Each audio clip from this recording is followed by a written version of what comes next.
So first bride complete করার পরে আবার আমরা বেরিয়ে পড়েছি তরুলিয়াতে। তরুলিয়াতে আছে আমার সেকেন্ড ব্রাইড। আজকে ছিল একটা রিসেপশন ব্রাইড। সেকেন্ড ব্রাইড আছে তরুলিয়া, রাজীবপুর পার করে সামনেই তরুলিয়া। সো প্রাইমারি স্কুলের পাশ দিয়ে যে ঢালাই রাস্তাটা চলে গেছে ওখানেই আমার সেকেন্ড ব্রাইডের লোকেশন। তো চলো কর্তামশাইকে নিয়ে আবার বেরিয়ে পড়েছি তরুলিয়াতে। এবং দেখো এই সেই ঢালাই রাস্তাটা যেটা দিয়ে আমরা ব্রাইডের বাড়ির দিকে এগিয়ে যাব। সো দেখো ফাইনালি আমরা চলে এসেছি এবং ব্রাইডের বাড়ির ঠিক গেটেই চলে এসেছি। তো দেখো ব্রাইডের বাড়ির লোক আমাদেরকে এগিয়ে নিয়ে যাচ্ছে রুমের দিকে।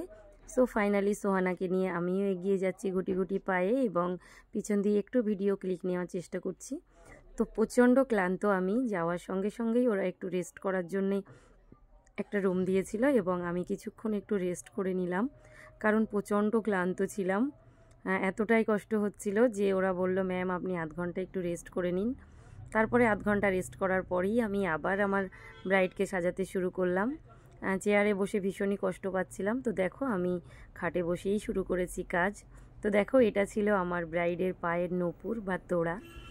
এটা ছিল 20 থেকে 25 ভরি মতো, মানে ওজন করা হাতে নিয়ে আমি তো রাখতেই পারছি না, ও কী করে পায়ে পড়ে থাকবে বুঝতে পারছি না। তো চলো আমার ব্রাইডের ফাইনাল লুকটা শেয়ার করি। সো দেখো এটাই ছিল আমার ব্রাইডের ফাইনাল লুক। আমার ব্রাইডের হুডেড আইস ছিল, চোখটা একটু ঢোকা। তো আমি একটু সাদা কাজল দিয়ে আমার ব্রাইডের চোখটা একটু টানা টানা করার চেষ্টা করেছি।